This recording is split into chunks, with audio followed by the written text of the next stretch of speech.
Hi, everybody. Welcome to our live tarot tea time. Happy Sunday. How's everybody doing? Sage Moon's already here. Hey, Sage Moon. Oop. Lawyer Moog from the other room. Hey, Lawyer Moog. Hey, Penny. How's it going? You guys have fun? Aw. Oh my God, it's a Sabrina concert. Penny, oh my gosh, have the best time. You have so much fun. I can't wait to hear all about it. You have to fill us in. Oh, I'm so jealous. Dance to all the songs, sing all the songs, Penny. I know you will. That's awesome. Oh my God, Michael, shut up. Oh, yeah, I went to an interesting ballet today. I don't want to, yeah. There weren't any words. And I thought it was like going to be like a Broadway thing. Michael calling me out. Okay. Anyway, it's so good to see you guys. I'm not going to talk crap about the show I saw today. Something to do. But I hope that you guys had a really restful weekend. We definitely have a lot of great tea to spill. Shall we dive right in? I think we should. We've got some good stuff. Okay. Oh, Michael, is that in Chicago? He's been looking at tickets for different things. Okay, so first, let's see. Where do we start? Oh my gosh, there's so many good ones.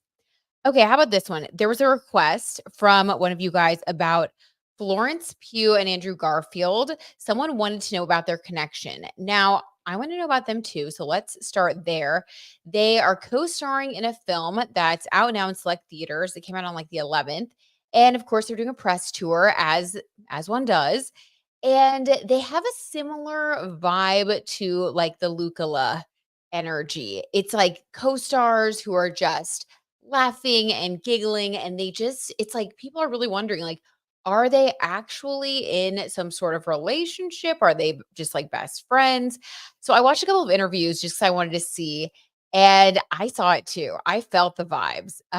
Also, like Andrew Garfield, his family is from England. She's got like a little British accent going. Like, I don't know. I was feeling like synergy on many levels. Also, they did talk about how there was like a love scene that went on too long and they didn't even realize it was going on and they didn't hear someone, hit cut. It was very much Bridgerton energy. I'm serious, like so Lucala. So let's start there. Let's see. Are they dating? Is there something going on between Florence Pugh and Andrew Garfield? I felt it, you guys. I really did. Monkey Girl says Andrew just broke up with his girlfriend. Okay, there you go. Hey, Beth, how's it going? Florence is from England. There we go. Oh, it's lit. Lawyer Moog's in the house. Sage. So funny. Okay, so let's start with, let's see. How does Andrew feel about Florence? Allegedly, for entertainment purposes only. How does Andrew feel about Florence? Oh, oh my, you guys, I almost dropped the whole dang deck. Okay, well, I'd say there's energy. How does Andrew allegedly feel about Florence? Okay, 5 of swords in the upright. Very interesting. I would say that at one point, maybe when they first met, there was this feeling of like, I don't know, mistrust, or maybe they had like some weird like miscommunications in the very beginning. That is so weird. But the fact that this came in reverse tells me that like he's overcome whatever that was. I don't know. Like, when you kind of hear something about someone, especially if you're in the same industry, maybe you hear something and you, I don't know, have like a little bit of a guard up or you wonder if it's true or not. And then once you get to know someone, you realize, oh my gosh, like that was so silly. This person's actually great. That's like what I feel like happened. I think that there was some sort of weird, like, I don't know, maybe a rumor that he heard, or um, there was like, he was worried about some drama. But then, yeah, once he got to know her, that was not the case at all. Okay. Very weird that that came out first. So, okay. Let's see what else. Beth says the ballet. You took your lady to the ballet. Classy move, Lawyer Mug. His performance as Spider-Man is underrated, Monkey Girl says. I thought he was a great Spider-Man. Okay. Agreed. A little underrated. Okay. Let's see. How else does he feel about Florence Pugh? 2 of Wands reversed. Weird. Okay. So I think there was some sort of future talk. This to 2. This is excitement about the future. Wands are energy and passion. I think right now he's A lot of reverse cards, but right now I think he is feeling unsure about the future with her. This is kind of skipping around here. Passionate future. If this is even coming up, is let's get some more, let's fill in the blanks. Why is there like a passionate future? And why am I dropping all my cards today? Let's see. Let's get a clarifier about Andrew Garfield and Florence Pugh. What is going on here? Why are we even thinking about passionate futures? Please fill in the blanks. Ace of Wands in reverse. What the heck? Okay, so there was a passionate connection, or there is a passionate connection, but there is something that this is from Andrew's perspective that Andrew feels is blocking them from moving forward. So this is basically just reiterating this energy. Wow. Okay. So there was like some sort of connection on set, allegedly for entertainment purposes only, that was leading to these thoughts of like, building a future together, really thinking about maybe, starting a relationship or continuing to do creative things together. But I really do feel like this is like passion. But for some reason, there's a block here with them. So this basically went straight to like, straight into it, like straight into the connection. I feel like this is a yes for everybody wondering, like, is there a connection that is romantic in real life between Andrew Garfield and Florence Pugh? Allegedly, for entertainment purposes only, this reading is a clear yes, absolutely. And this is so funny because this is even after a moment of, when they first met, I think it was like, oh wow, like I think she really surprised him. He was expecting her to be one way, and she ended up being, like, delightfully a different way. And if you watch any of their interviews, they really do laugh a lot together, and they have, like, this great kinda back and forth. Like, it's very, Luke and Nicola. Like, it's really similar energy. Okay, so that's interesting. So now let's see how Florence allegedly feels towards Andrew Garfield. Hmm. Another on-set romance for sure. Hey, Claire Cardi, good morning. Oh, Monday morning blues. I'm sorry, Claire. The Monday morning blues will get you. Hopefully it turns around. You know, maybe is the sun shining? Can we listen to some good tunes? Maybe something upbeat. I feel you though, Claire.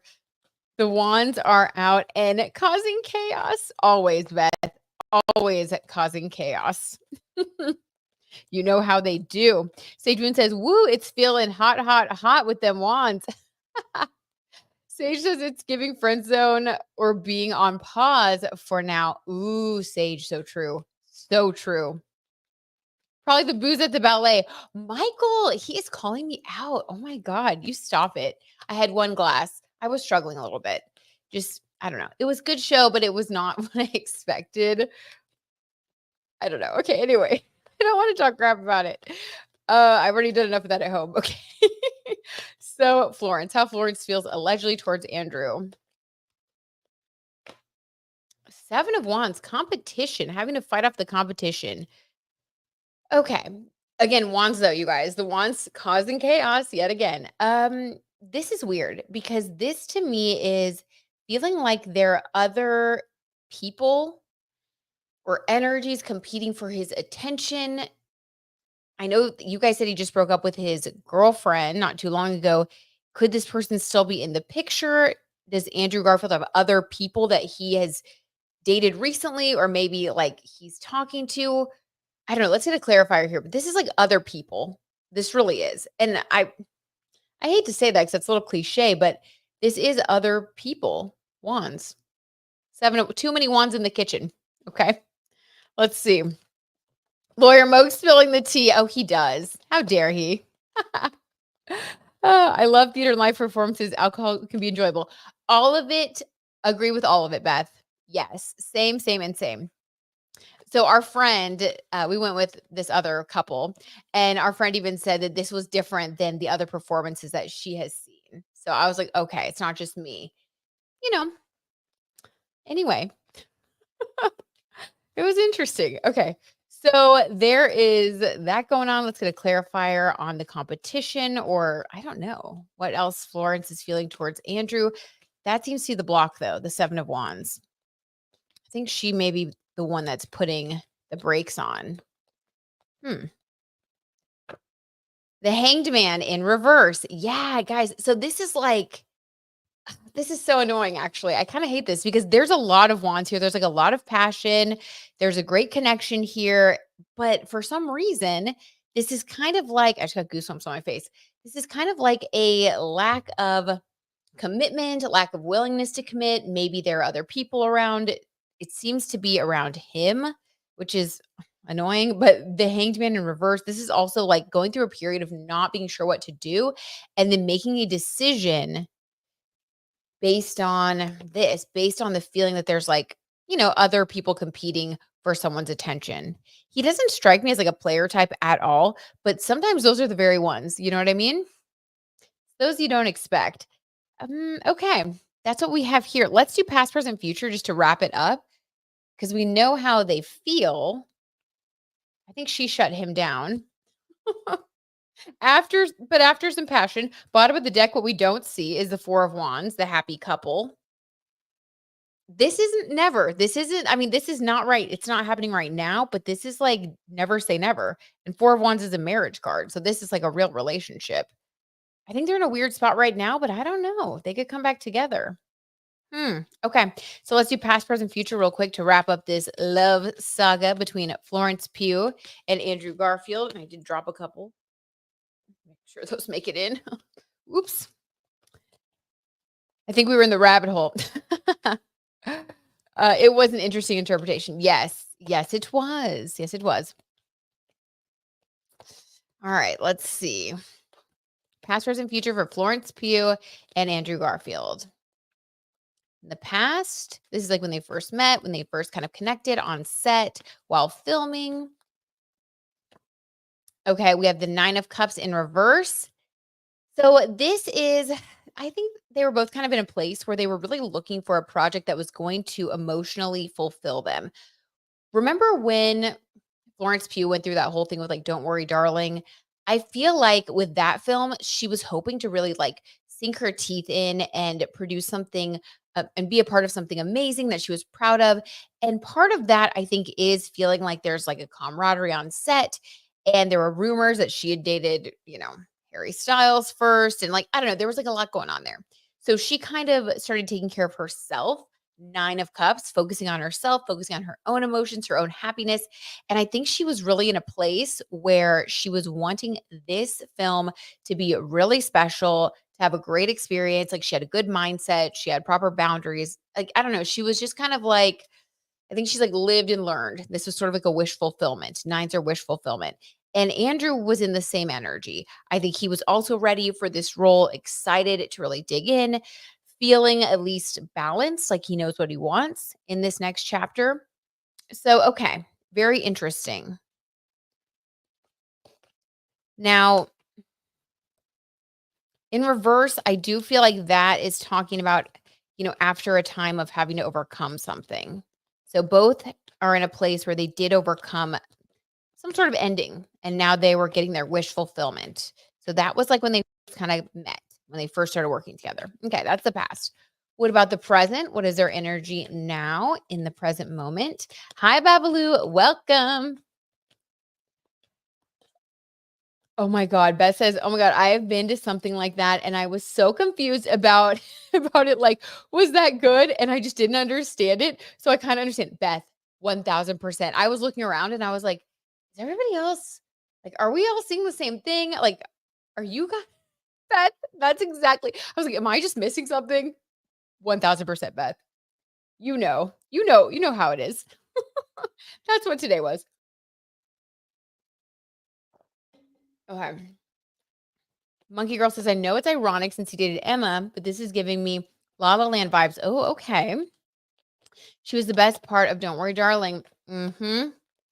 Sage says, I wonder if she's going to get into music as another artistic outlet. Ooh, interesting, Sage. She was featured on one of her brother's songs and she can sang. Sage Moon, that would be really cool because she is in a place of wishes fulfillment. Nine energy is about change. Possibly. Oh my God. Sage, thank you for that extra tea. I like that. Okay. Monkey Girl says, I think she was still with Zach Braff when she was filming Don't Worry, Darling. There was a fuzzy timeline from what I remember. Monkey girl. I think they were like on again, off again, and then they were off again. And then rumors were swirling that she was with Harry. And then that was part of like why things got weird because then he got with Olivia. Like messy. It seemed messy. Okay. So in the present moment, their energy together, what kind of energy do they create around each other? General energy between them. 9 of Wands in reverse. I'm going to flip my deck over. This like never happens. I wonder what all the reverse energy is about. I feel like this is a time of them kind of, I don't know, there's a little bit of like confusion. Things are very up in the air. So I don't know. This might change like next week. Not even kidding. We have another 9 card as well. So double nines. 9 is all about the end of one cycle and the beginning of another cycle. So they might be in the transition of that cycle, transitioning to the 4 of Wands. Maybe. We'll see. Okay, I'll definitely have my eyes peeled, but this is about passion. I think they're trying to figure it out. They're figuring it out right now. That's the present moment.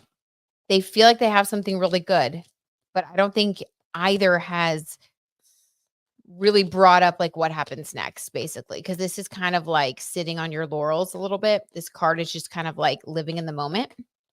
Okay, and for the future for these two,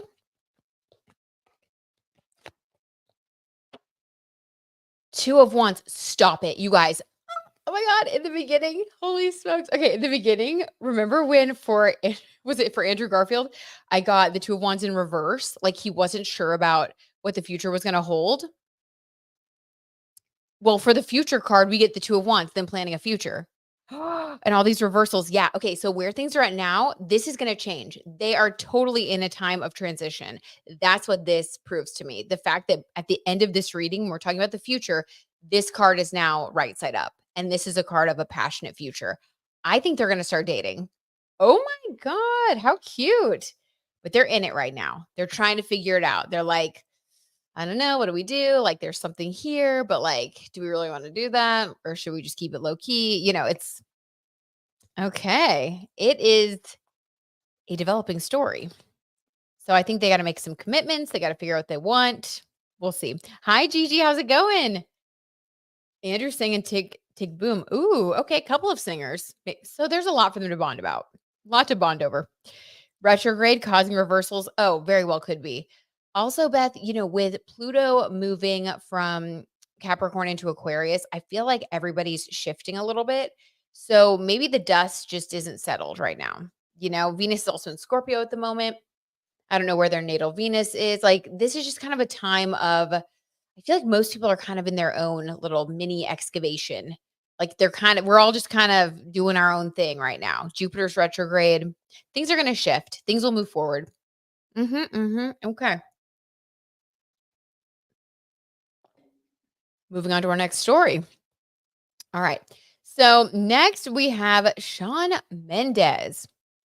Guys, Shawn Mendes, and this is a layered story. Okay, so Shawn Mendes, he was supposed to have his new album come out October 18th. He's since announced that they're moving it back to November 15th. So is Joe Jonas. So everybody's like, okay, is this a coincidence that the two of them are both moving their albums and they were both supposed to be October 18th? Is this because Taylor Swift is going to be dropping her new album? I don't know. I feel like whenever people guess something about Taylor Swift, it's like never that. But I don't know. Shawn did say in a post, he told his fans that he wanted to perfect something and work on it. A lot of industry professionals have said like that doesn't happen like that. Like you wouldn't just move it back 1 month. But I do feel like Shawn is in his honesty era. So I don't know. I kind of am inclined to believe that he's telling the truth. And he did just like decide that he wants to add something to some of the songs or whatever. And everything's digital. So I guess you could.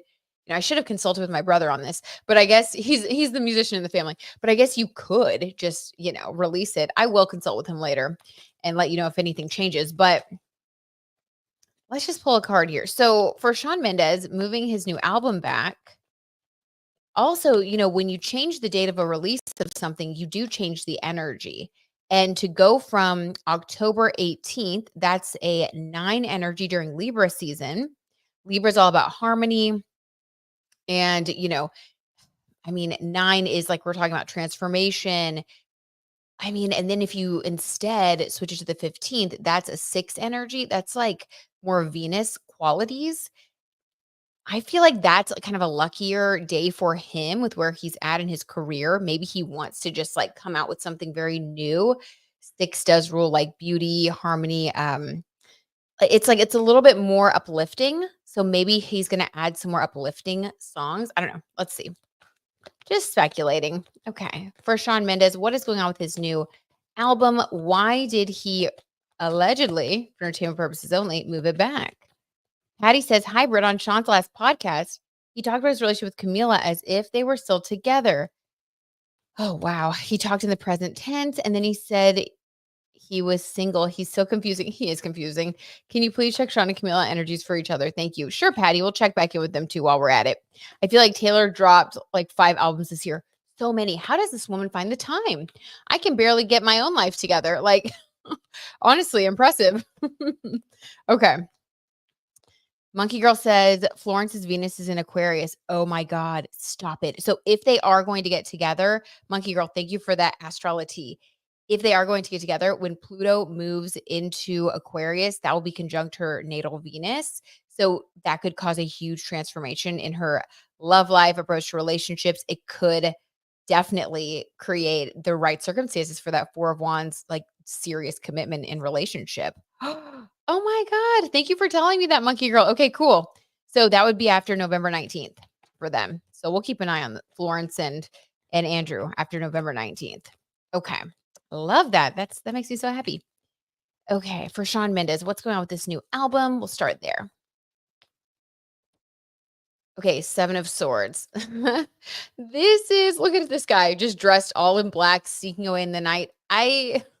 Okay, so I kind of take back what I said. I actually think based on the tarot tea that he is not telling the truth. It's not for the reasons that he's said. I don't think it's because he's doing anything creatively different. 7 of Swords. Yeah, cuz this is like, this is being a little dishonest. Okay, interesting. Which, I think that's like a PR thing that a lot of celebrities do. They have like their strategies. I don't think he's lying to like be malicious. I think he just wants to put out, you know, he can't say, "Oh, I'm not releasing it because Taylor Swift's album's coming out that day," right? Okay, so 7 of Swords. Okay, let's get a clarifier. Why Shawn Mendes moved the release of his new album, allegedly. November 15th. That'll also be in Scorpio season. Ooh, interesting. Okay. It changes the tone for sure. Queen of Swords. There's always a Queen of Swords. Okay. So this has to do with a woman. I definitely want to clarify her on this. Is it a woman that has professional significance in his life? Could this be like a Taylor Swift type of thing, like everybody's talking about? Or is this because of a woman that he, could this be Camila? Let's see. Maybe she's releasing something that day. I don't know. All right. This is complicated. Let me know what you guys think too, because this is super complicated. Clarifier for Shawn's album. The Lovers. Okay. Well, this is so strange, but the reason that he is wanting to push back the album, it's not the reason that he said in the press. It's not that he just is creatively tweaking something. There's something deeper going on. Maybe, I don't know, Queen of Swords. This is like harsh communication. Maybe he did say that he tells Camila about everything that he's going to put out there.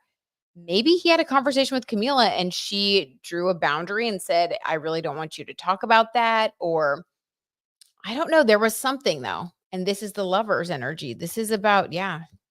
I think it's about Camila. It could be about someone else, but highly unlikely because they do sing about each other a lot. And there has been a lot of controversy around them that keeps just being stirred back up, like the VMAs. I don't know. It's something personal though. It's not creative. It's not professional. It's something personal. Interesting. We'll have to see what happens around October 18th. Let's just see like if Camila puts anything out there or if I don't know. And then we're definitely going to be reacting to the album. So weird. What do you guys think? I think it's about Camila Cabello too. Beth says, right? It's got to be. Beth says swords cut deep. They sure do. Oh my God. They cut so deep.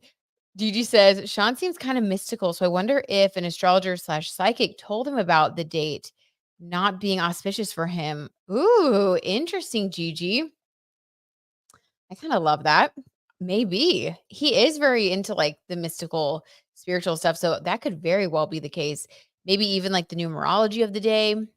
I mean, 6 is better for like, commercial success for sure, because 6 is like abundance associated with Venus. 9 is about like the humanitarian, but it's just different. It's just different. Hmm. It's like it's more like deep or something. And I think he might be trying to get away from that. Very possible, Gigi. Okay, let's see. Let's see what else we got here. So it's something personal. Let's see how you and Camille feel about each other, as requested by Patty.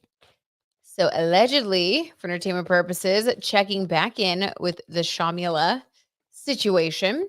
How does Sean currently feel about Camila Cabello? Let's see.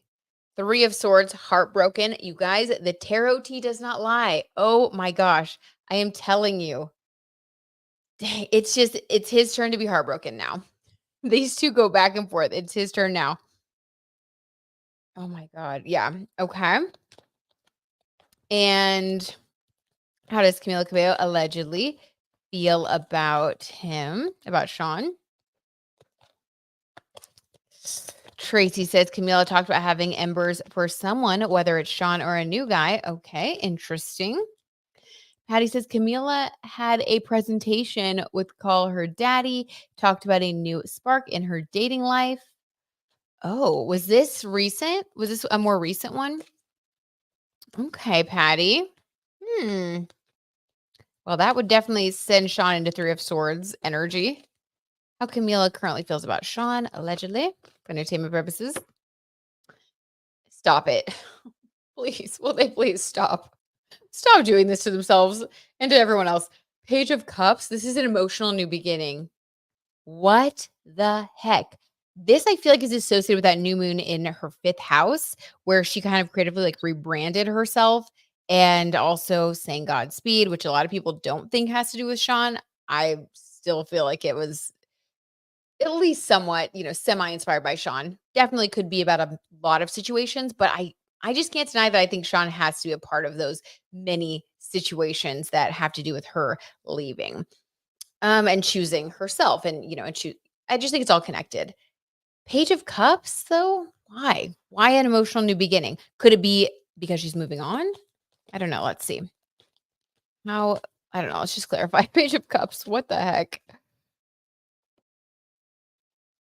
Ace of Pentacles, an abundant victory. She feels very differently towards Sean than she's ever felt before. She sees things with fresh eyes. I like this because this indicates that she's healed a lot. Page of Cups, this is just like, I don't know. It's like you have like a new way of looking at someone. So just because it's cups doesn't mean it's romantic. I feel, and I just got goosebumps. So I feel like this is her really looking at him with totally fresh eyes, and like it's just she doesn't see him the same way anymore. I think she really did close that chapter, and it took her a long time to close it. And now she just sees him as like this, Ace of Pentacles, abundant energy. Could they be doing a duet together on his new album? Like maybe that's what this is. That would be so amazing. If she does collaborate with him on something, I really do feel like it's because she knows people will love it. I don't know. This is really interesting because she sees him in a success oriented headspace now. Hmm. But he's in this energy. So again, they're just like different. Yay, earlier tea time. Hey TJ, how's it going? Yeah, we moved it up by an hour. I'm glad you like it. Okay, Beth says, I think that is the new guy she is possibly dating, the actor. Oh my God. Yes. Okay, Beth, if that's the case, that would also fit because this could be her seeing him differently because she's had her own emotional new beginning, that she's like in a new relationship. So her seeing Shawn more of like, in the sense of a collaborator or like just someone she respects in the business or someone she sees as good luck for her career. Yeah, that could be the case too. Definitely when you move on, it's like you see things differently, right?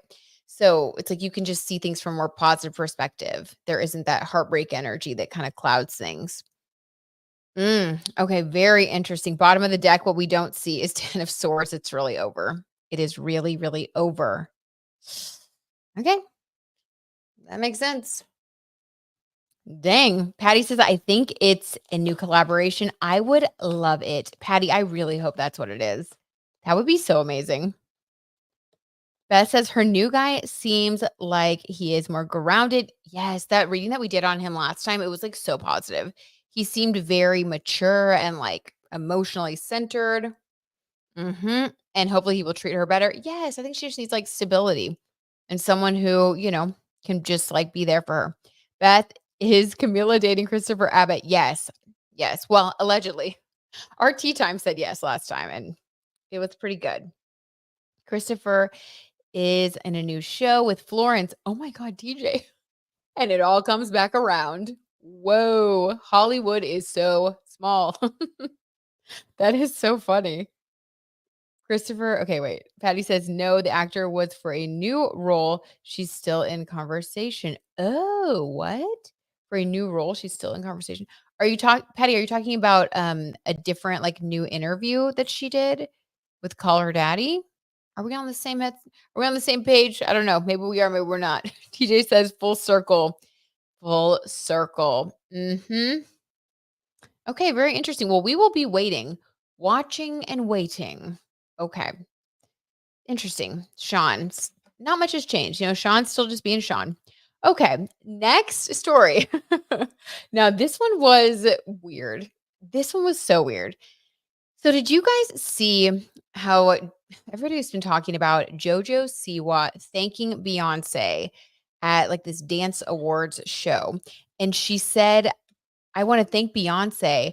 And then she said, I just want to keep the dance community safe, like safe, y'all. And like laughed. And everybody was like, what? Why would she say she wants to like, keep the dance community safe? Like, and then people were saying, oh my gosh, conspiracy. Like, you have to thank Beyonce. And then they started showing all of these other like past speeches that were like people accepting awards and stuff, like Adele bring up Beyonce, someone else from the Grammys last year bringing up Beyonce. I think it was SZA, but like just how all these people have like talked about Beyonce first. And at first I was like skeptical, but then once I was watching this video, of course, YouTube, I was like, wait, is there some truth to this? This is kind of strange. Like, yes, Beyonce has a lot of fans, but why do so many people talk about Beyonce first? So I don't know. I just wanted to pull some cards on like this weird Beyonce conspiracy theory that she somehow controls a large part of the music industry. And I don't know, but she's been snubbed at award shows and stuff before too. So I don't know. Why do people do this? Well, other people said more sinister things like it's because Jay-Z and like his ties to Diddy and like the weird criminal enterprise, like people don't want to piss them off. I don't know. We'll just see. Let's just see what's going on. What is going on with the weird Beyonce? It's become a meme. Has it? Oh my God, Gigi, how funny. I have to see this meme. What's going on with the weird Beyonce conspiracy theory? Allegedly. Seriously, Beyonce is evil and she has a big darkness. Ooh, Beth. That was so effed up. Seriously. You felt weird about it too, huh, Beth? Okay, let's see what we get. Page of Pentacles. Weird. Let's get a clarifier. This is like people who feel new. Pages are new, pages are young or new. You definitely see a lot of people thanking her when they feel like she's, someone who's definitely like higher status than they are. Like if it's their first award or whatever, they'll be like, oh my gosh, nice to see Beyonce. So this Page of Pentacles, this typically happens with people who feel maybe a little insecure. Okay, interesting. Let's get a clarifier on that.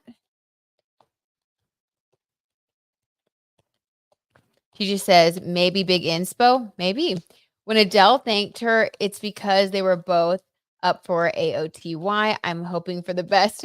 I love it, TJ. You keep the positivity going.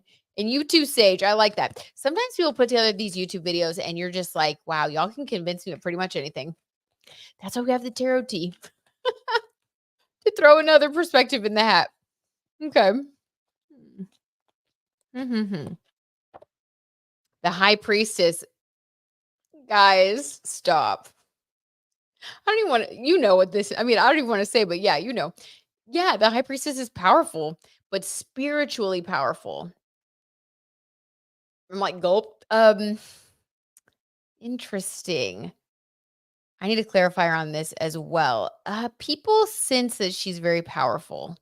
People sense that she's powerful. And this might not even be like powerful because this is not like money. This is like spiritually powerful. It's almost like they feel a sense of like, I don't know, like they really like need to do this, like making it like an offering. That's so weird. Okay, let me get a clarifier. Guys, this is getting weird. Just gonna go ahead and say I think it's getting weird. Sage with the big eyes. That's how I feel, Sage. Like, I didn't want that to come through. Gigi says, I think Adele's been genuine though. She's a massive fan of B. Oh, I love that. Okay, that makes so much sense. Yes. I think Adele is very like wear your heart on your sleeve, you know? Babalu says, Britt, would you pull a card for Kristen Bell and Dax Shepard? They seem solid, but I read something about her being checked out of the marriage. Well, Babalu, did you see the most recent interview of her with like her co-star from her latest movie? It's like, it was making me cringe. It was like way too romantic and like, yeah, we'll definitely pull a card, Babalu. Okay, she's definitely very powerful spiritually, in my opinion, Gigi says. I think so too. We've pulled cards about that before. We've gotten a lot of yes energy. Okay. The tower reversed. Holy smokes. It's how they avoid a tower moment. Okay. This is all alleged. This is all for entertainment purposes. I don't know if this is just people feeling superstitious or if it's like the closer you get to her and like when you're in that circle, you kind of feel like that, you know, it's like maybe you're just doing it. It could be like a legend, you know, it's sort of like or like superstition. Like I don't know, but it's or it could be real. I don't know, but it's like people who feel young or new, they feel nervous about like Beyonce, who they view as very powerful spiritually. This is the weirdest reading I've ever done. Spiritually, they feel nervous about making her mad and they want to tower moment in reverse, avoid a tower moment. A tower moment is obviously something horrible like your career crashing down or a big loss or like something, you know. So this is almost like in order to be successful in the music industry for some reason, it's like you have to kiss the ring. You have to be on Beyonce's good side. Something interesting, just saying, Taylor Swift and Beyonce, they were definitely, like, really supportive of each other last year, and we all know Taylor Swift had a huge year last year. I'm not saying, but I'm just pointing it out. Oh my god. That was weird. I wasn't sure if anything was gonna come through, but I'm sorry. To get the high priestess and avoiding a tower moment, like, what? Okay, I'm not gonna recover from this one for a while. This is like Jojo Siwa too, like, because she's been in the industry for a long time, but she definitely is not as established. Like she's still kind of trying to be taken seriously as a musical artist. So this would definitely be her. Okay. Oh my gosh. I'm beside myself. What do you guys think? Holy smokes. Mm,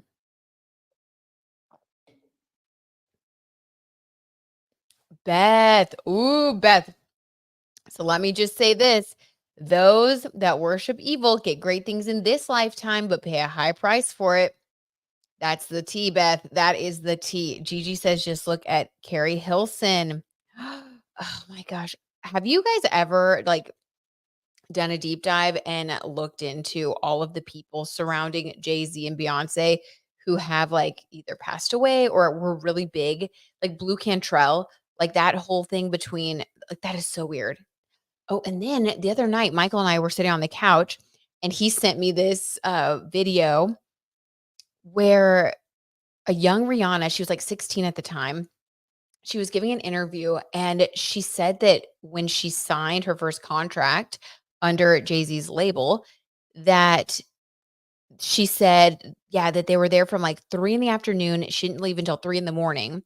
And that they said you can either leave through this window and they were on like the 29th floor, or you can leave through this door after you sign the contract. And she was kind of like laughing about it and, saying like, oh, and like this was so cool. And like this, it was like, it was so cool. And it was like so crazy. She's 16 years old, she's just like, so cute and just like bubbly and telling this story. But Michael sent it to me because we were both like, then I watched it and we were like, that is the creepiest thing I've ever heard. And then they spliced it together with Jay-Z. If I can find it, I'll put the link in the description of this when we're done here so you guys can see. And then they showed Jay-Z talking about the same meeting. And he's the one that said, yeah, she came here at 3 in the afternoon and didn't leave until 3 in the morning. What kind of business meeting is that? I don't know. I was like, this is weird. I would not be surprised if she was like, or if he was next to go down. Or if I don't know, maybe they'll just take Diddy down and be like, we'll see. I'm flustered. That has me flustered. The high priestess and all that. Stage Moon Jay-Z is sus AF. Yeah, very sus. Very sus. And you know that he was obviously with Beyonce at that time. So what are you doing from 3 in the afternoon until 3 in the morning? Signing a new artist who's 16 years old that you flew in from Barbados. Like, yeah, very creepy. It's giving predatory. Anyway, I'm glad that Rihanna is like a billionaire now and she doesn't have to deal with that, but made me sad to see that video. I was like, that poor woman. Beth says that they didn't just pass away, they were sacrificed. Ooh, Beth has watched the videos. Beth, you have been down the rabbit hole, as it were. Just to keep with the theme, call back to that to the ballet I saw today. Yeah, yikes. Okay. Well, I'm not saying I don't agree. Okay. So next story. We can recover from that. Next story. It's so weird to like move on from that. It's giving spooky. So this is a little more lighthearted. I got like some silly tea in here just to kind of, lighten it up. The stories have been so dark lately, right? Very much Pluto's last pass through Capricorn. At least Pluto is direct now. Thank you, Lord. I'm telling you, the news stories were just darker and darker when Pluto was retrograding through Capricorn. It was like really looking at the darkness, unearthing things for the last time when it comes to power and control. And I think all this happened probably, yeah, I would say during Pluto and Capricorn. Okay, anyway, it's spooky. Okay, have you guys seen this about the new robots that Tesla is like, I don't know, they were showing at this like electronics or this technology show, and these new robots, they're so wild looking. And Elon Musk was saying, which he's, I think he's sus, of course, but he was saying that, like, okay, everything's going to change. And they were showing all these, you can look up the videos on YouTube. They're like these robots that are like humanoid robots. And they were like doing chores. And like, he was like, someday you'll be able to have these robots do all the things that you don't want to do. And I was thinking, like, dang, if I could have one of those robots, like fold the laundry, clean the house, vacuum. Oh my God, like sign me up. He was like, for between $20,000 and $30,000, you will be able to have this robot do all this stuff. And apparently they're going to be out pretty soon. Oh, I wish I had that exact date, but like they're rolling these out. These are like real. And the thing that creeped me out about it though was that they do look so human. And you know how you hear all that stuff about AI and like how in the future, if the AI gets like hacked or something, this humanoid robot, like if they can pick things up, they have grip, they can do stuff like they could like, I don't know, like murder somebody. Like, I don't know. I'm just saying they could. And it creeped me out. So I wanted to pull some cards to see like what is the vibe around these humanoid robots? I'm all for progress, but it's like, how do we keep it from having glitches? Because like the Tesla cars that are self-driving, we know about that. A lot of people have been in horrible crashes and stuff. So like, how do we keep advancing and making the most of technology without, while staying in control of the technology and not the other way around? You know what I mean? And that is the question of Pluto in Aquarius. Okay, what are you guys saying? Let's see. Oh, Gigi says Jay-Z is also very powerful. You don't get to that kind of level without doing shady stuff. Gigi, unfortunately, I agree with you. Like in the music industry, especially, I think it's with the way that they were playing the game and being that good of friends with Diddy. Like, come on. Like he's gonna be like this angel who just happens to like, hang out with Diddy all the time and be doing all this stuff. Yeah. I agree. I feel like, just kind of is what it is. Claire says, creepy looking robots babysitting kids. No way. Right? Oh, it was like, could walk your dog. That was the one that got me. I was like, I'm not letting a robot walk my dog. like, like that could go wrong in so many ways. But yeah, Claire, no, thank you. Now, the laundry, I wouldn't mind. The laundry, oh my God, like the dishes, if you want to vacuum the house, like robots, just go for it. The yard work, oh, please take over my house, robots. I would love it. Okay, Beth says, I think about the movies I, Robot and Terminator. Ooh, so scary. Beth, they just, yeah, I think Elon believes in transhumanism or something like that. Is transhumanism when we become like robots or something? Sage, what is transhumanism?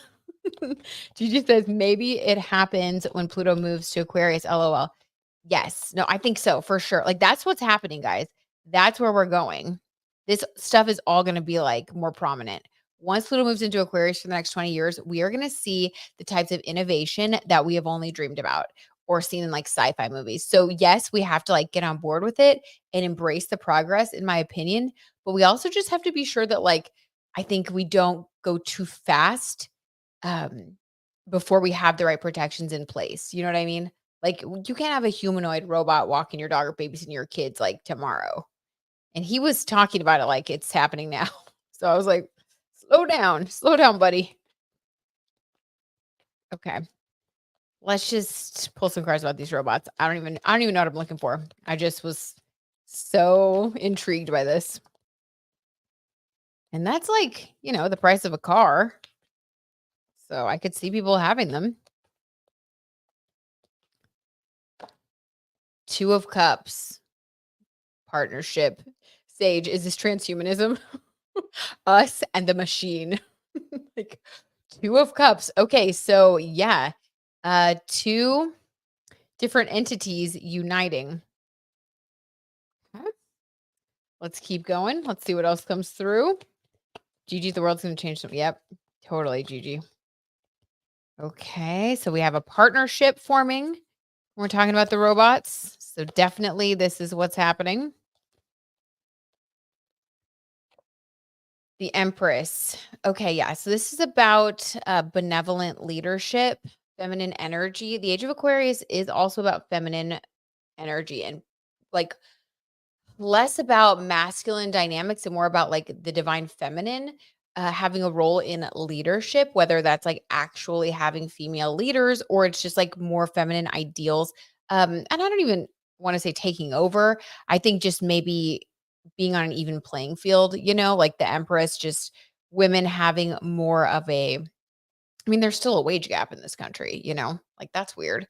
We've still never had a female president. That's weird. Like, you know what I mean? They're just like things that it's like we need to have a little bit more of that even energy, get a little more feminine energy flowing too. And yeah, I just feel like the Empress, this is about hmm, something about like the feminine energy being very important for balancing out this connection with the robots. This is so weird. I don't know. This is a very Pluto and Aquarius tea time session. And I'm just gonna blame it on the fact that I saw Alice in Wonderland today. Because everything I'm thinking is so weird. Okay, so that's interesting. Something about feminine energy being important when we talk about the future when it comes to robots. Okay, what should we look out for when it comes to these robots? Okay, wait. Sage said from Google. Okay. Ooh, thank you, Sage. From Google. Him. Sage is informing us. Transhumanism is a philosophical and scientific movement that aims to improve the human condition by using technology to enhance human capabilities. Ooh, I kind of love it. Okay. Sage says from, oh, wait.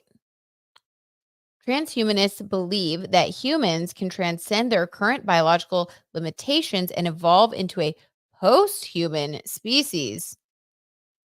Okay, you're starting to lose me. I mean, it's giving fantasy. Elon Musk is a supporter of transhumanism, the idea that science and technology should be used to improve human capabilities. Oh my God. Okay, Sage Moon, thank you for that. You were dead on that he was a transhumanist. Oh, okay. Wait, there's more. Musk's company, N- Neuralink, aims to merge humans with artificial intelligence to help humans keep up with technological advancements. That's where I get a little creeped out because, like, when we're talking about the Neuralink implant, it's like, I don't know. I wouldn't want someone to have to put something in my brain, like, and have control, like, possibly have control of my brain, right? Like, that's weird. So, okay. I like this theory of using technology to enhance our human capabilities, but without losing our humanity. I don't want us to now become robots. And I think people like Elon Musk, who, based on what people have said, like, his ex wife has said, and just people around him have said about his character and the way that he interacts with other people, he seems more of the, like, just the type of person that is not, I don't even know how to say this. Like, he doesn't seem really warm. You know what I mean? He doesn't seem to have a nurturing energy. I don't think he's got any empress in him. Like, everybody has, like, just a mix of both emotion and strength. I feel like he doesn't have a lot of that emotion. I don't know if he's like, I don't know, like a sociopath or a narcissist, or he's just like neurodivergent. Like, I don't know. And I haven't really looked into him enough to even be able to talk about it. But he does strike me as someone who is removed from human connection and, like, it's not important to him. So I could see people going too far, basically, if they're just like following what he thinks. I like the partnership aspect. Okay, this actually is making this reading make more sense. Thank you so much, Sage. So I actually like what the cards are saying about Two of Cups, like the partnership element of us working with technology, forming a partnership with technology, with these new advancements with AI, because that's great. It could be a great partnership. But that has to be governed with Empress energy of, like, compassion and kindness. And we have to make sure that we don't lose this. And that's the most important thing I think about this, because if we forget what's important, if we lose our humanity, then what else is there, right? Dun, dun, dun. Wow. The questions of the new age are wild. Okay. Hell no, no Neuralink, right? Right, Beth? Like, I'll hang on to my brain, but you can use the robots to do my laundry, but you can't put a chip in my brain. Like, that's where I draw the line, right? Like, are you helping me or am I giving you the keys to my consciousness? Like, gotta be careful there. Gotta be careful. Okay, let's see. Gigi says, I'm kind of scared because the downside of Aquarius could be the detachment and the lack of warmth. Gigi, oh my God, that is literally what I didn't even read that until after this. Yes, Gigi, you are in alignment. But here's the thing. I think that, like what you just said, Gigi, and it was in alignment with the cards and with what I think, and what I think a lot of you guys think too. I think there are a lot of people who are going to stay grounded and, like, realize that. I think most people are going to realize that. I think it's just us being careful that we don't allow ourselves to be, rallied into, like, these fake ideas, based like propaganda. Like, your life's going to be so much better if you just, like, put this chip in your brain or whatever. Like, that's where I think that it could get dystopian and creepy. But as long as we stay rooted in our humanity and our connection, we will be okay. I think that there are more people who are like that than not. But Gigi, you're on it. And since you're one of the people that thinks that, it's like you're a part of the movement that's going to help people not go too far. So one of the things that I've heard that I think is really interesting is that we've all, like, incarnated during this time for a reason. So, like what you just said, Gigi, it's like you're that voice of reason and, like, you're here to share that. You know what I mean? So, like, the fact that you're even saying that is a positive sign. This is so crazy. This is so interesting and crazy.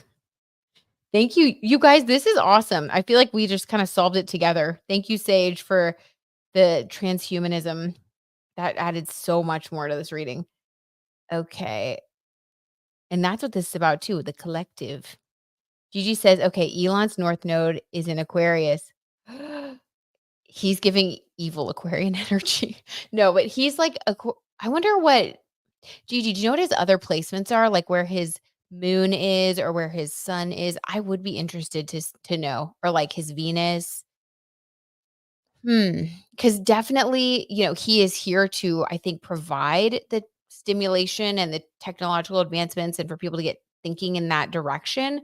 But, you know, gotta put the brakes on still and just move forward at a, healthy pace with balance. Sage says, "Yeah, I feel like Elon's robots would be the ones to revolt against humans." Right? That's what I felt. I felt so scared when I saw that. I was like, "Oh my god." Like that Will Smith movie. Gigi says, Babalu says, "Black Mirror has so many cool chapters looking into this." I'm scared to see Black Mirror, Babalu. I haven't watched it yet. Oh my god.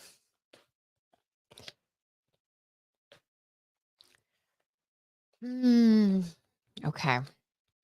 Beth says, like Cat Williams said about Diddy, you got to tell Diddy no. Beth, we need to say no to implants of technology. So, no, thank you, Elon. I agree. Yeah, no, thank you. No, thank you. I'm good. Cause like all it takes is for someone to hack the software or for like it to go down or whatever. And then like what's happening? Everyone's walking into traffic, jumping off buildings. Like we've already seen what happens when the Teslas, stop working. Anyway, yeah, no, thank you. I think we're all on the same page. Gigi says Sun, Mercury, and rising in Cancer. Interesting. Moon in Virgo. Interesting. Venus in Gemini. Okay. A love for technology, a love for communication and advancement. Air sign Venus. Mars in Aquarius. Passionately driven towards Aquarius. Ideals, advancements, technology. His Venus and Mars both in air signs. That's so interesting that his Mars is also on the North Node. Oh, yeah. He is a fighter for technology. He is here to push things forward. And we just all have to be, sane enough to know when to say, pump the brakes a little bit. It is so good. I'm shocked by how much cancer he has. I am too, because he doesn't seem to use it. Like people don't say that he's nurturing. Everything I've ever read about him or heard about him, it's like he himself is sort of like a machine. Like it's sort of, I don't know, but cancer energy at the same time, cancer is the crab. And, if a cancer doesn't feel safe or if they've been through like some sort of trauma, and I don't know if Elon went through like trauma, like I really just don't know very much about him or his early life. But if a cancer goes to like trauma, they can go back into their shell and then they just stay in their little crab shell. And so even though they have a desire to love and be loved, they can shut things off. So maybe that's why he doesn't come across as like warm or nurturing. Hmm. That is an interesting chart. Thank you so much for that. Thank you, Gigi. Really appreciate you sharing that. Okay. Sage says, "Yeah, I think Elon's cancer energy is what fuels some of his interesting views about women." Ah, yes. Like giving dark cancer energy. Totally, Sage. Oh, and that's why he has so many kids. Because cancer is the sign of the mother and father. Okay, yes. But it's like dark cancer. It's like emotionally shut off in the shell, but like still wanting to be like a father and having so many kids. That totally makes sense for all the cancer placements. Sage Moon, thank you for that. Wow. Elon looks soulless. I can't say I disagree, Claire. Okay, so what else? I don't know. Well, he must have some redemption because he has 13 kids. I don't know. I don't know, Beth. He has a lot of kids, but I think the women that he has the kids with, you know, I don't know. His first wife, if you've ever, I did see some stuff like a video on YouTube a while ago where his first wife was talking about him and he does not seem very nice. It's like brutal. Okay.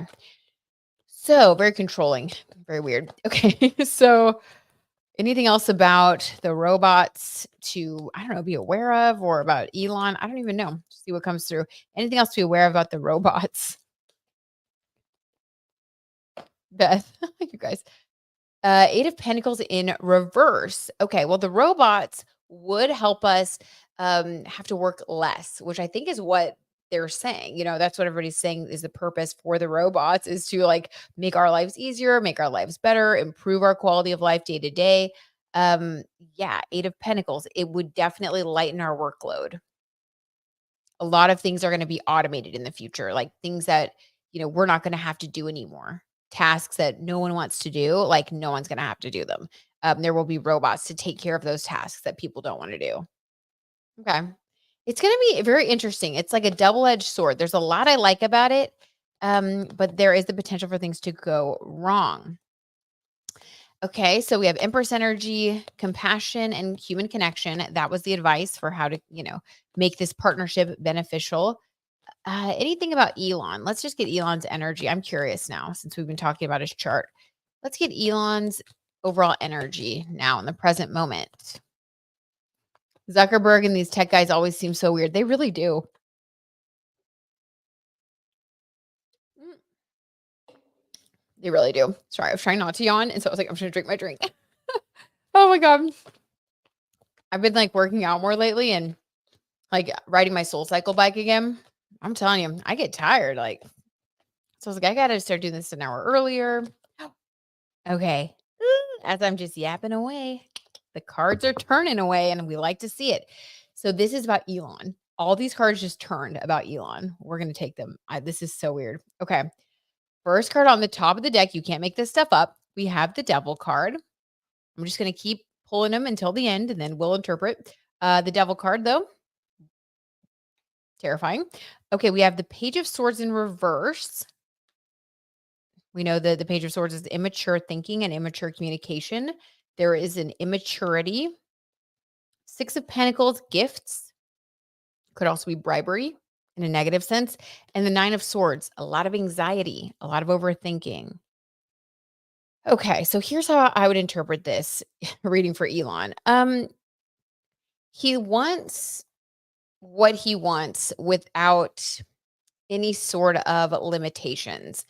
This Devil card, if you guys have seen Golden Girls, love Golden Girls, then Blanche Devereaux, she does what she wants. She has all these different men and she's kind of the one in the group who is more likely to do something selfish, and that's him. Okay. He is the most likely person in the group of tech bros, I would say, to do something that is very self-interested. And we have him eating the cheesecake. Like this is having your cake and eating it too. This is Mars in Aquarius.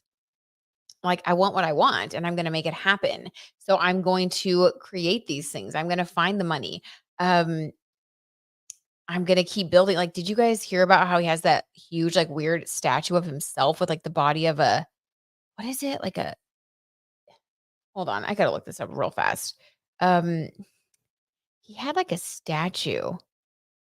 It was so creepy. Statue. It was in Austin. It's like HQ.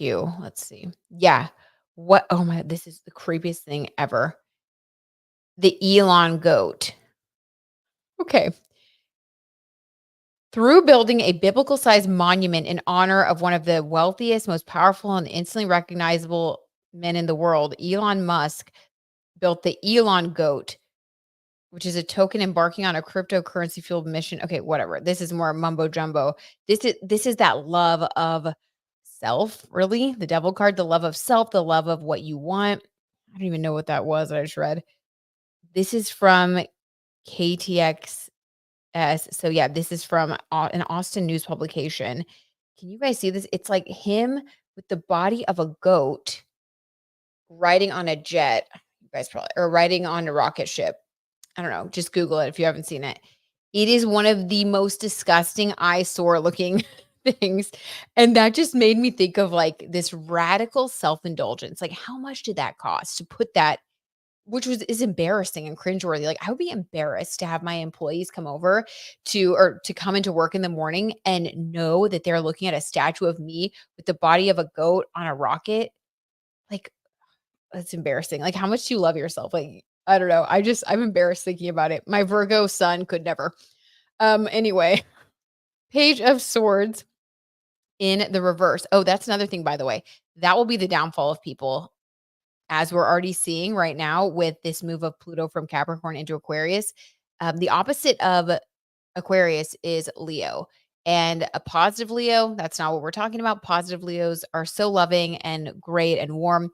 But a dark Leo, a negative Leo, is all about the self, all about doing whatever you want and being in the spotlight. And Aquarius is about the collective and thinking of others and thinking about the whole of humanity, right?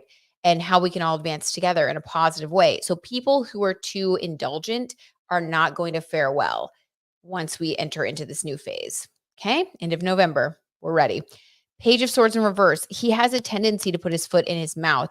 He also he's overcoming or needs to overcome this immature thinking. And this again is associated with this kind of like selfishness. Okay, hold on. What are you guys saying?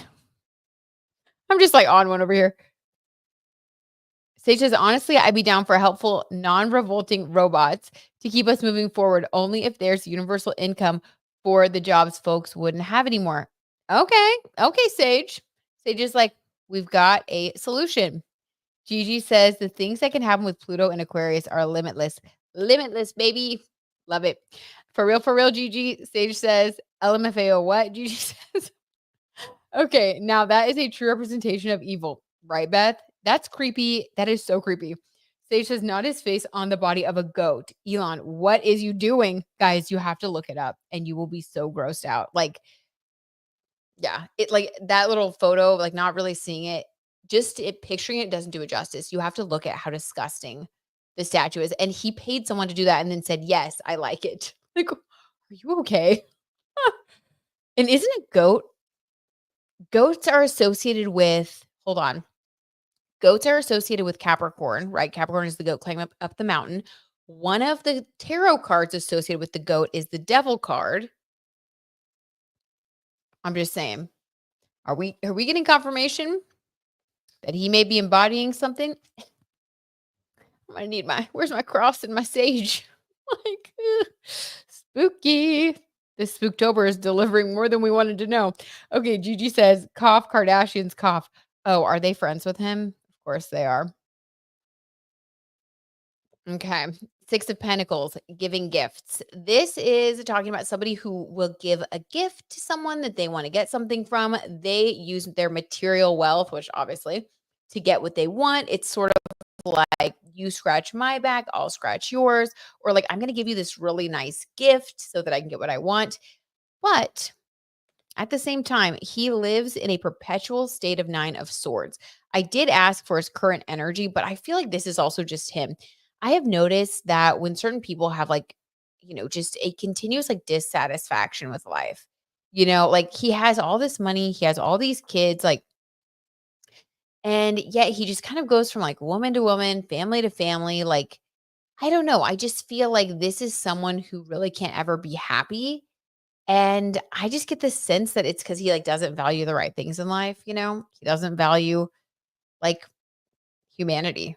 You know what I mean? Like, the Cancer part of him, the Empress energy within him. Like, he doesn't it's like he's never satisfied 'cause he just wants more and more and more, and he neglects, like, what he already has, which is a lot to be grateful for, right? That's not gonna work well for him in Aquarius, Pluto in Aquarius, and I think he knows that. He's already been sensing a lot of shifts. I think he's already been going through a lot of anxiety and stress. He keeps pushing forward, but I think he has a lot of stress around him. I mean, how much money did Twitter X lose?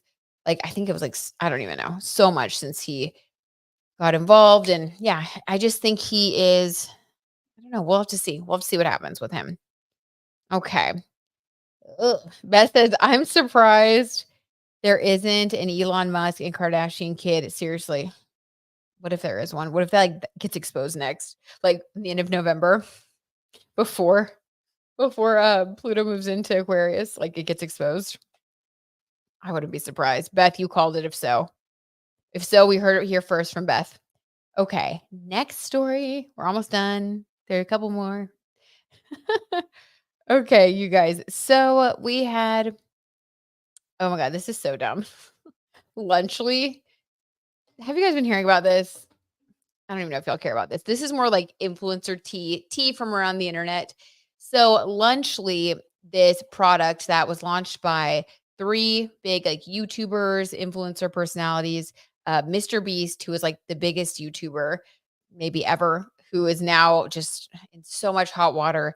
All these legal suits, all these things going on with him that we would have to bring lawyer Mogan for, if we were going to do an episode. He's just been embroiled in controversy, and I think it started when Pluto, went retrograde in Capricorn, if I'm not wrong.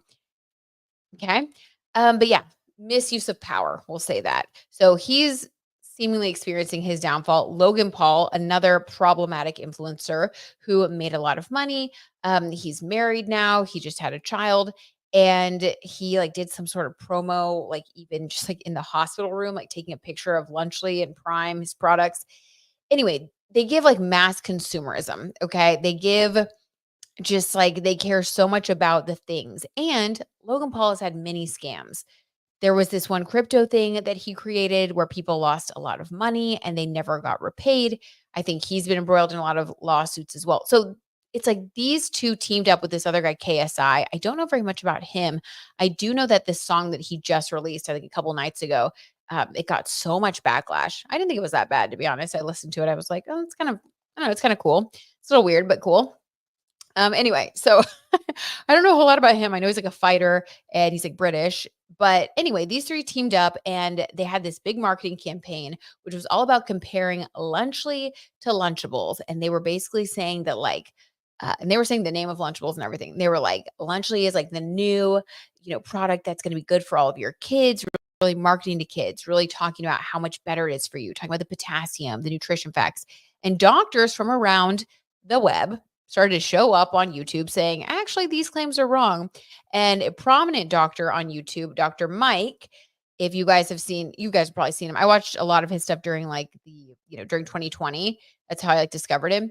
But he actually came out and did a video about Lunchly. And he was like, this is not good. This is not good for kids. This is not what we want to be marketing to kids. We are setting them up for failure nutritionally and just they're getting a lot of backlash. So I want to see what the future of this product is, basically.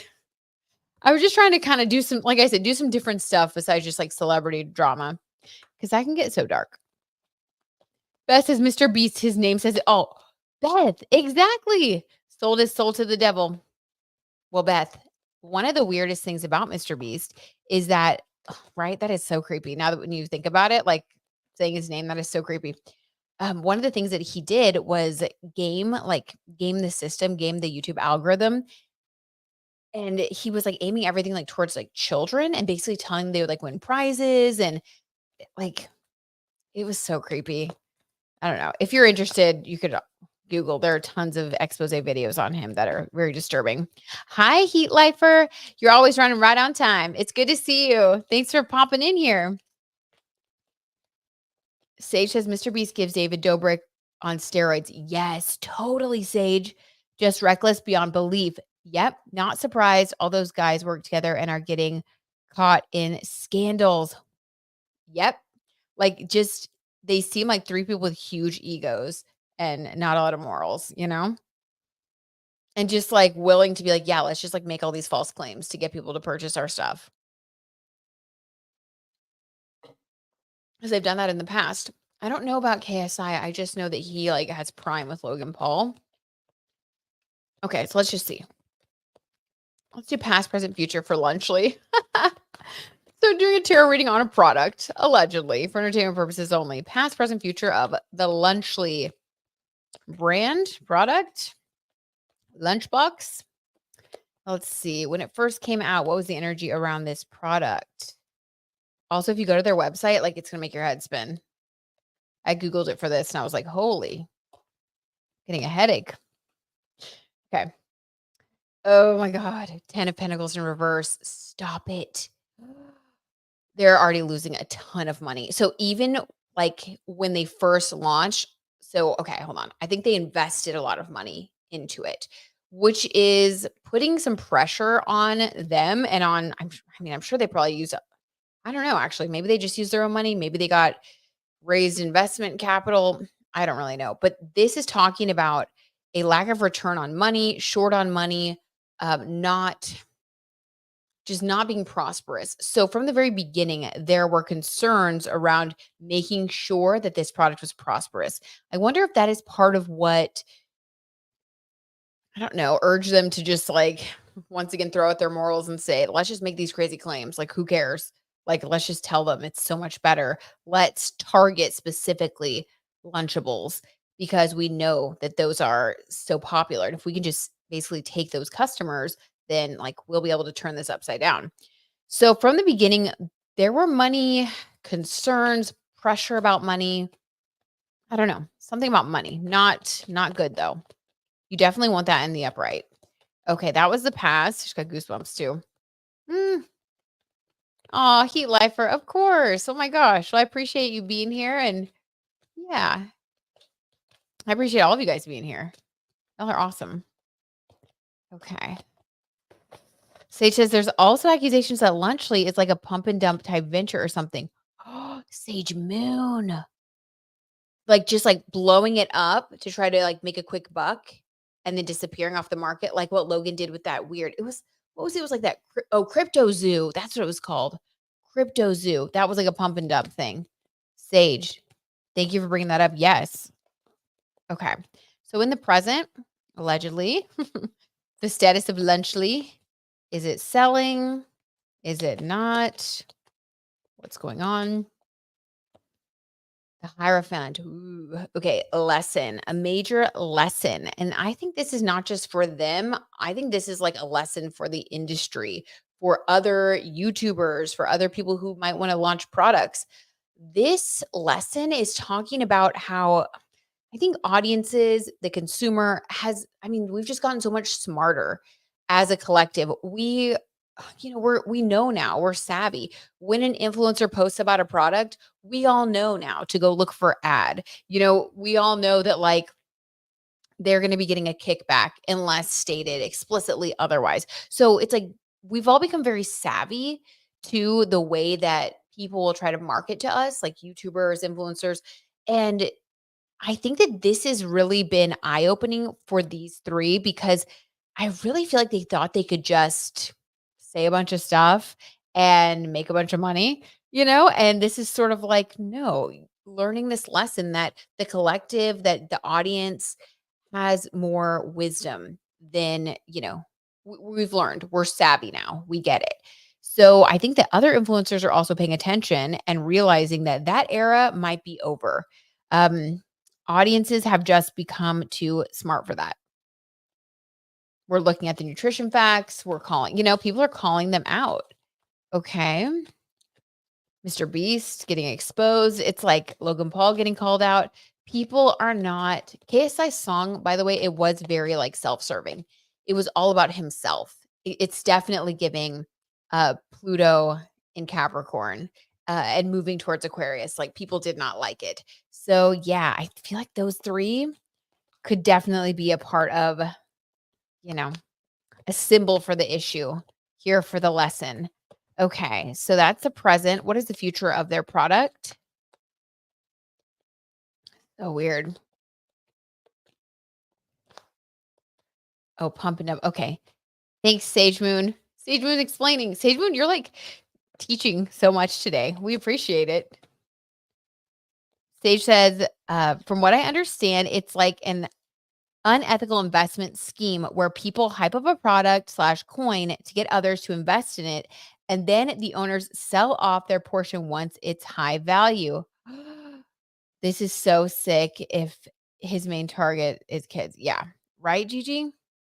Sage says, Gigi, for the most part, the owners know that the product / coin isn't really worth much, but don't disclose that. It's more about making a profit. Gigi says, oh, I get it. I hope it won't do well. LMAO. Oh my God, Sage. Wow. I could so see that. Thank you for explaining that, Sage. Dang. I didn't even think of that they could deliberately know that it's, a piece of junk, but just hype it up, hype it up, hype it up. Like the bright colors. Like if you go to the website, seriously, it's like made to market to kids for sure. They were doing like the taste tests and like all this stuff. It's like just trying to get people to purchase it and then go out of business or something. Okay, let's see. Future of Lunchly, allegedly for entertainment purposes. Seven of Wands in reverse. There's a lot of competition. Let me get a clarifier on this. Yeah, like Lunchables, other lunch brands that have been in the space for a long time. It's also weird that they made it so similar to the main, like, prominent lunchbox brand that's been around forever, Lunchables. Like, they just made it Lunchly. It's like they really did come for that business. Um, I think they thought it was going to be like taking candy from a baby, literally. Clarifier on the Seven of Wands, Four of Cups in reverse. Okay, I'm going to flip my deck because I keep getting reversals. I need one straightforward answer to clarify, please. Queen of Swords. Eight of Cups walking away. Oh my God. Sage. This is basically confirming your pump and dump. Okay. So to start with the Seven of Wands in reverse, this is basically talking about how there is a lot of competition out there on the market, obviously, right? There's like I said, Lunchables, there's all these other different brands, all these other different products that are marketed towards kids to take with them to school. And a lot of parents, that want things to be like convenient but nutritious. So this in reverse is basically talking about a lack of concern for the competition.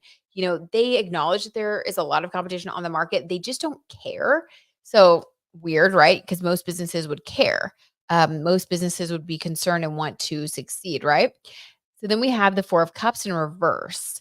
So in the upright, this is about being sad and disappointed yet again. In reverse, this is not really caring. So this talks about the product not doing well in the future, but in reverse, it's like they don't really care.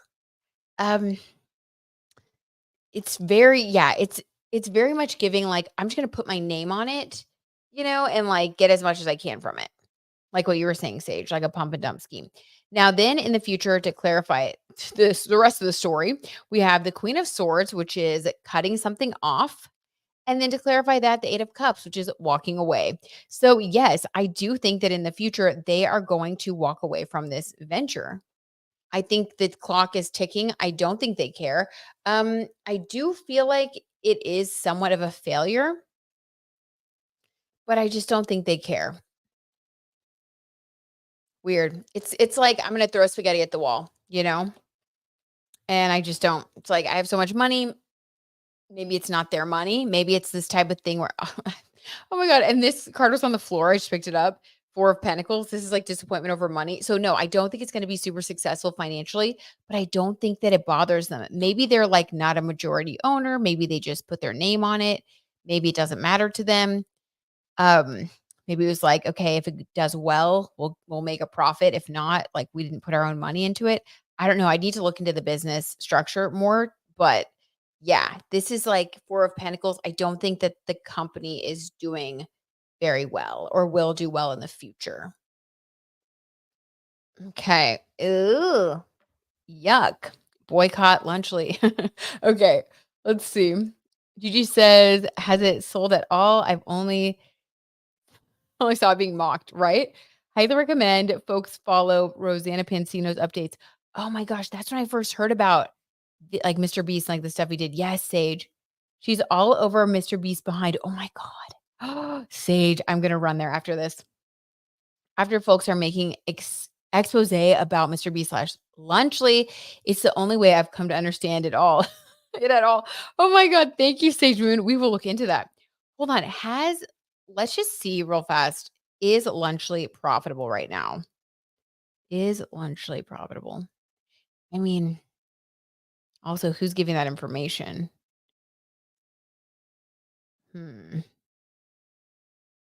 Because, like, if we're getting this from the company, they could just inflate figures. Let's just see.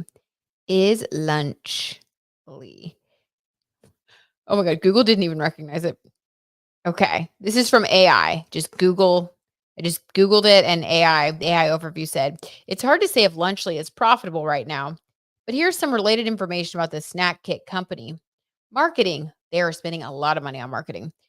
Lunchly is a snack kit company launched by okay, so that's just basically like the tagline of what the product is. Comparisons to Lunchables. Lunchly's website compares the protein, calorie, sugar, and other content of its boxes to Lunchables. Convenience, it's all about convenient eating. Okay, so this is basically a little plug. Hmm. Oh, wow. And in the Mr. Beast snark, people are on it. People are not dumb. It's like they really insulted everyone's intelligence by coming out with this and making false claims. Someone on Reddit said, making money by promoting unhealthy food as opposed to getting a cool shirt. I don't know what that means. But yeah, people know. People know that it's not healthy. Inside Lunchly's fine print. Oh, yeah. Guys, I don't think it's doing very well. I mean, I wouldn't buy that for my kid. How successful is Lunchly? Yeah, before I get sucked in. Very interesting. Very interesting. Sage says YouTube should step in at some point because this Mr. Beast stuff is serious. And up until recently, this stuff has flown under the radar. I agree. YouTube, are you listening? Powers that be at YouTube. No, definitely. I agree with you that, you have to be careful about platforming someone if there are like criminal activities happening through a certain platform, allegedly, right? Like if someone's using a platform for criminal activities, then that is definitely something that I think the platform has a right to step in and put an end to. So we'll see. I mean, I may have Michael do a deep dive with us. The legality is becoming a pretty regular segment because all these celebrities can't get their lives together. I think it'll die down once Pluto moves into Aquarius, but as of now, it's like with Pluto just retrograding through Capricorn, it's like we are just seeing legal drama after legal drama. The karma is coming due. Okay, and last but not least, a little light tea. So this could even border on positivity. So Charli D'Amelio, who became famous as a TikToker, she then had that reality show on Hulu with her family. And for her, I don't know, her career journey has definitely been just a series of ups and downs. She always struck me from the very beginning as being a sweet person. She seems to have like a sweet energy about her. But after people watching her on the Hulu documentary and seeing the dynamics with her family and them really acting, I don't know, just talking a lot about how hard things are for them, a lot of public backlash really did come their way. And I don't know, on one hand, I do understand what people are saying about how they're like, we don't really want to watch a show where these people who are highly privileged are just complaining about their lives. And then I also understand the other side where they are like, we were living a life that was normal and in high school and it didn't have all this pressure and we're just not equipped for this. And so it had a toll on their mental health. So basically, it does seem like the two sisters have been flailing somewhat career-wise. Charlie did get a boost from, I think it was on Dancing with the Stars, and she just seems like her career is finally starting to pick up in a positive light again. And she just got cast to be in the Broadway show and Juliet. And she's going to be playing, I think is she the main character? Oh my God. Should know I should maybe know the story before I try to do a tea time on it. Let's see. And is that what it's called? Yes, and Juliet, Charlie. Is she playing Juliet?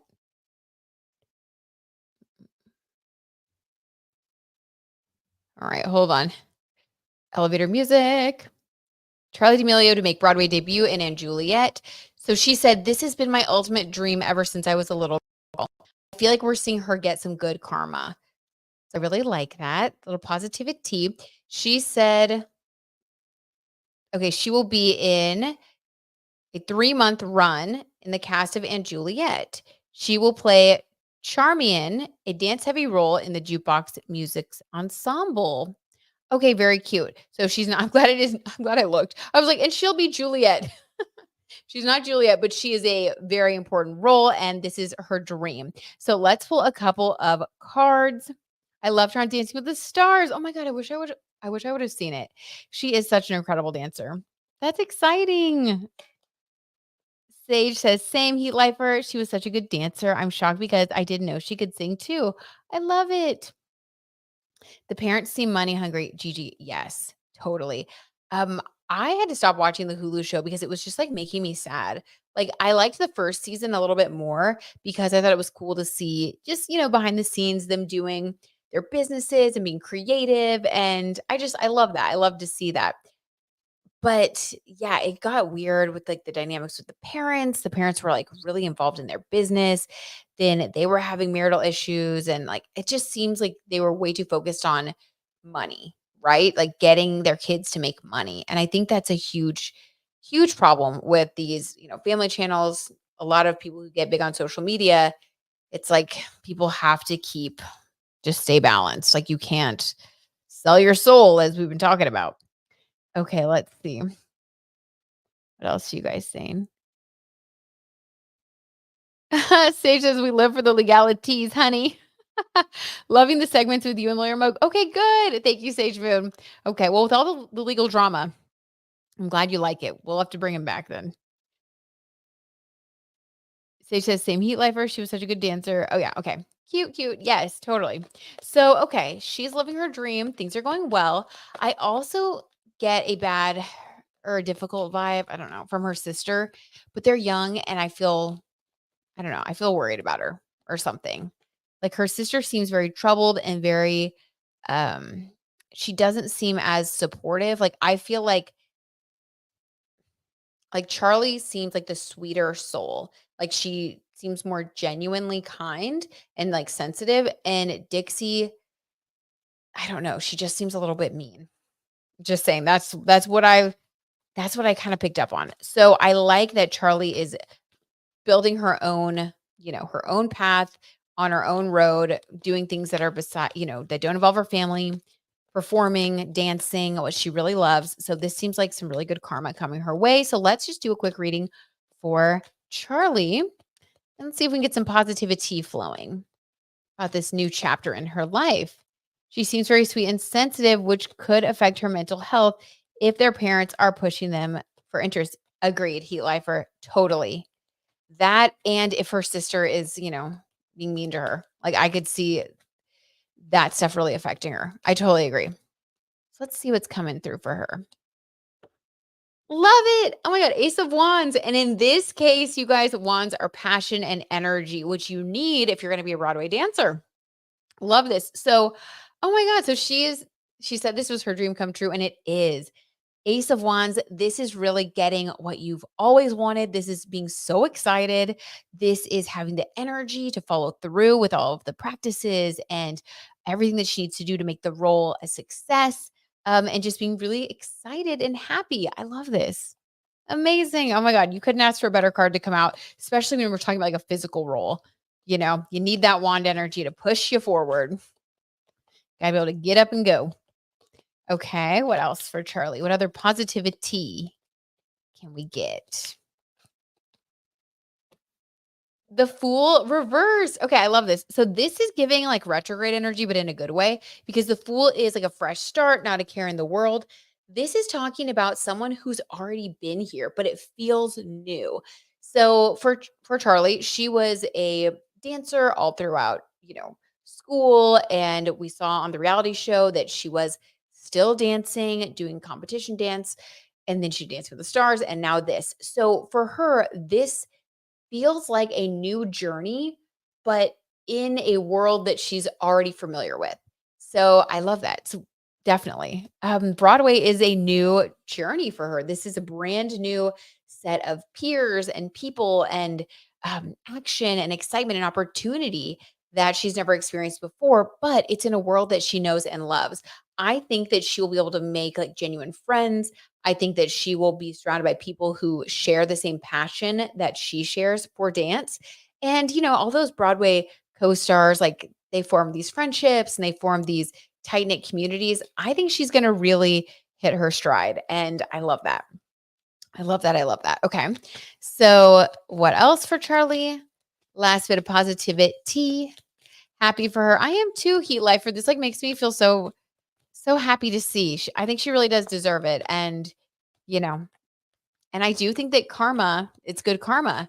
I think she's getting rewards for having, I think, a kind heart. I think she's done her best. Okay. This is going to be a great new chapter for her. I wonder where Aquarius is in her birth chart. Okay, so let's see. Last bit of positivity for Charli. Love it. 7 of Pentacles. This is a spiritual job. 7 is like, associated with spirituality and a higher calling. And this is someone working really hard. They're like putting them on the tree and they just keep going. They just keep growing these pentacles. So she is going to work hard. And this is not just something that she enjoys. This truly is a spiritual calling for her. I just got goosebumps. So she is walking in her life's purpose.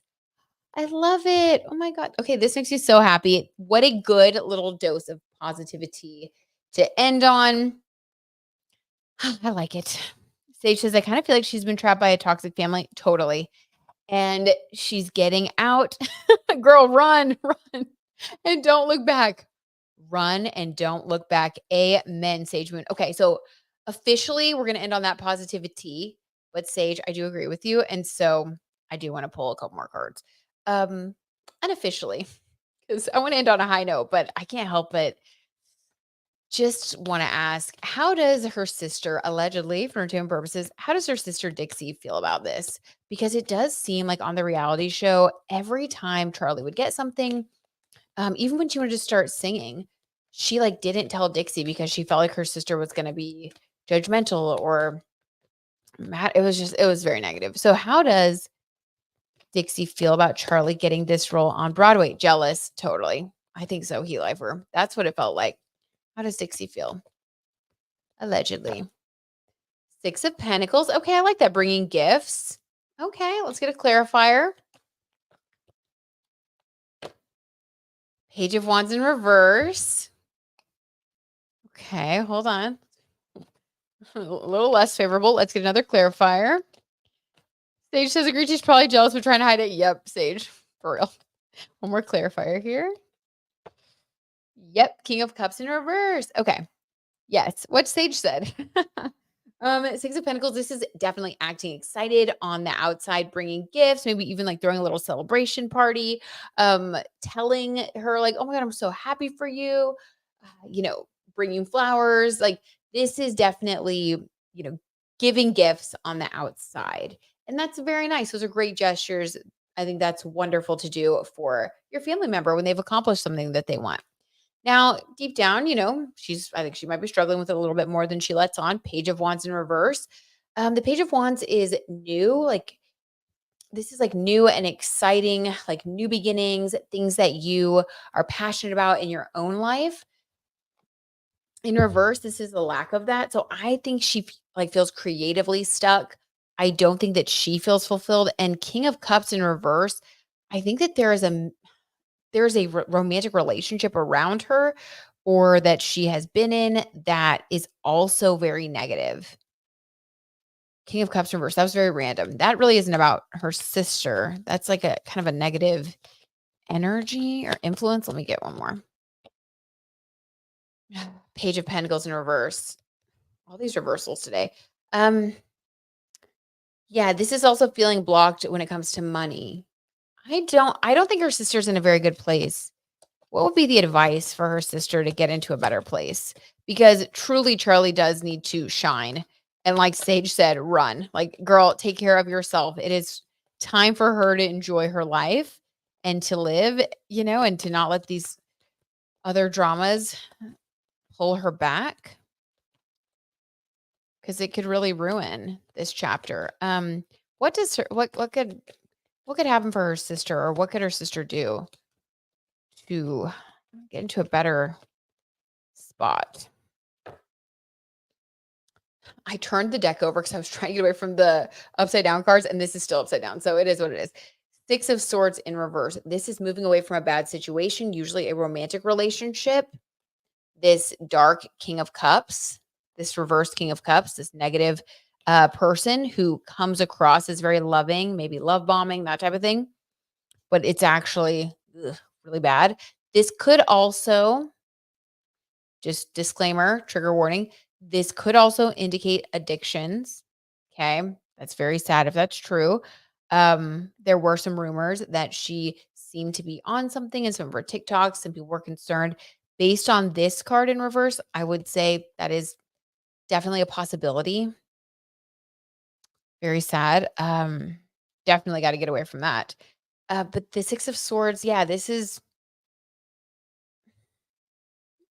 she keeps going back and forth with somebody, and she needs to stick to her guns and leave whoever this is. Whoever this negative energy is, she needs to leave them because it's blocking her success, and it will block her success. Any sort of addiction, right? Any sort of negative relationship is going to block your abundance, your joy, your ability to make good decisions, and so that's where she's at right now. That is really sad. Okay, well, makes a little more sense then. Sage says, "Wouldn't be surprised if we hear news of Dixie doing something big come about." Oh my god, right? Come about too. She gives competition vibes. Mhm. Sage totally like my second album out now. Like, right? Totally. If so, we'll know. We'll all know. We'll be like, "Okay, we see you, girl." But yes, go Charlie. Definitely want Charlie to just thrive and succeed. How exciting.